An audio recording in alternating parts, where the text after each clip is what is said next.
भाई साहब, जो मुकाबला जीता जाना चाहिए था, जिस मुकाबले को लेकर मेरी लगातार नजर थी और मैं कह रहा था कि केकेआर मैनेजमेंट को सही फैसले लेने चाहिए, मुकाबला जीतना चाहिए, अपनी गलतियों से एलएसजी के खिलाफ केकेआर हार गई और ये हार चुभेगी।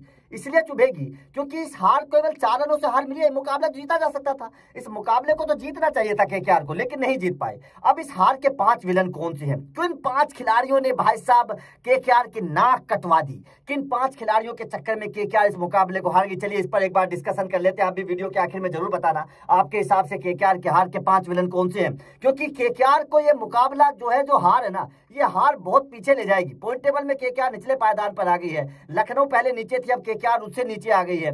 3 हार केकेआर को मिल चुकी है 5 मुकाबलों में। जाहिर तौर पर केकेआर के मैनेजमेंट को अब जरूर सोचना समझना पड़ेगा इस हार के बाद, क्योंकि कुछ गलत फैसले लिए जा रहे हैं। उन गलत फैसलों के चक्कर में केकेआर को इस मुकाबले में हार मिली है। तो केकेआर की हार का विलन सबसे बड़ा कौन है? देखिए, केकेआर की इस हार का सबसे बड़ा villain Quinton de Kock. Quinton de Kock भाई साहब, पता नहीं यार, पता नहीं क्या होता है, पहले ओवर में आउट होकर चले। अरे भैया, कम से कम 5, 6, 7, 8 ओवर तो खेलो। आपको इतना तजुर्बा है, आप इतने बड़े खिलाड़ी हैं, 5, 6, 7, 8 ओवर तो खेलो। पता नहीं यार केकेआर का मैनेजमेंट क्या सोच रहा है, क्विंटन डिकॉक को बार बार खिला रहा है। अरे गुरबाज आपके पास बाहर बैठे हैं, लुइस सिसोदिया आपके पास बाहर बैठे हैं, आपके पास अच्छे अच्छे विकेट कीपर के ऑप्शन हैं, लेकिन पता नहीं केकेआर का मैनेजमेंट क्विंटन डिकॉक के पीछे क्यों जा रहा है। मुझे अभी भी बात समझ में नहीं आ रही है कि आखिर क्विंटन डिकॉक के अंदर ऐसी क्या चीज है कि क्विंटन डिकॉक को बार बार हर मैच में खिलाया जा रहा है, जबकि फेल चल रहे हैं। हर कोई जान रहा है कि क्विंटन डिकॉक फेल चल रहे हैं, लेकिन उसके बावजूद क्विंटन डिकॉक को खिलाया जा रहा है। तो सबसे पहला विलन, सबसे बड़ा विलन क्विंटन डिकॉक। दूसरा विलन उसका जोड़ीदार सुनील नरेन। सुनील नरेन ना तो बल्ले से कुछ कर रहे हैं, और भाई साहब गेंद से तो मतलब ही नहीं है। गेंद से तो पूरे टूर्नामेंट में अभी तक 1-2 विकेट लिए हैं,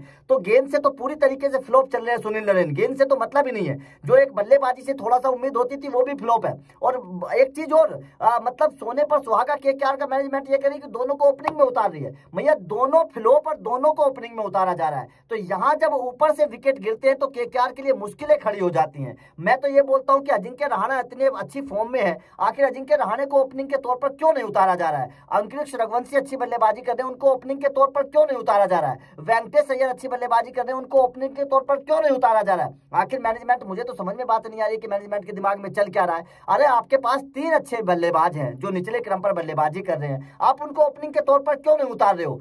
यहाँ तो केकेआर का मैनेजमेंट साफ तौर पर मेरा सबसे बड़ा विलन है। तीसरा सबसे बड़ा विलन तो मैं केकेआर के मैनेजमेंट को मानता हूं, जिसको ये समझ ही नहीं है कि आखिर ओपनिंग करवानी किससे है, क्या लेफ्ट राइट कॉम्बिनेशन बनाना चाहिए। गौतम गंभीर होते थे, लेफ्ट राइट कॉम्बिनेशन बनाते थे, केकेआर को मैच जिताते थे, लेकिन पता नहीं क्या हो रहा है। मुझे तो अभी भी समझ में नहीं आ रही कि वेंकी मैसूर के दिमाग में बात नहीं भरती कि भाई साहब लेफ्ट राइट कॉम्बिनेशन बनाना जरूरी है। ये दिमाग में बात नहीं भरती कि आपके दोनों ओपनर फेल चल रहे हैं, इनको बदलाव करना चाहिए। पता नहीं यार, मुझे बात समझ में नहीं आ रही कि केकेआर का मैनेजमेंट क्या सोच रहा है। तीसरा सबसे बड़ा विलन आंद्रे रसल। रसल भाई साहब पता नहीं कब रन बनाएंगे, मुझे तो बात ही समझ में नहीं आ रही कि आंद्रे रसल रन कब बनाएंगे, बनाएंगे भी कि नहीं बनाएंगे। मुझे तो बात ही समझ में नहीं आ रही है कि आखिर आंद्रे रसल के दिमाग में क्या है, क्या चल रहा है। भैया, क्यों आप आउट होकर जा रहे हो उस तरीके से? अपनी जिम्मेदारी को तो समझो, आंख बंद करके शॉट आप क्यों खेल रहे हो? अगर रसल आखिर तक टिके रहते तो ये मुकाबला केकेआर जीत जाती। अगर रसल आखिर तक टिके होते, ये मुकाबला केकेआर जीत जाती। एक चौके की जो तो जरूरत थी, लेकिन केकेआर के मैनेजमेंट ने भाई साहब वो नहीं किया, तो यहाँ पर मामला गड़बड़ हो गया। उसके अलावा भाई साहब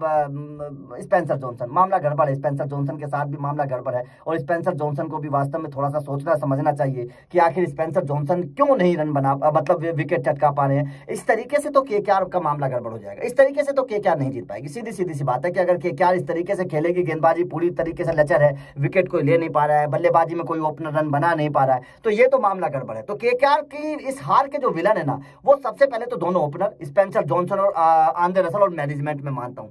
आपके हिसाब से केकेआर को हार क्यों मिली, और सबसे बड़ा विलन आप किसे समझते हैं? जरूर बताइएगा कमेंट करके। बाकी चैनल को सब्सक्राइब करके बेल आइकन को प्रेस कर देना, क्योंकि अपडेट तो लगातार मिलते रहेंगे। Thank you very much.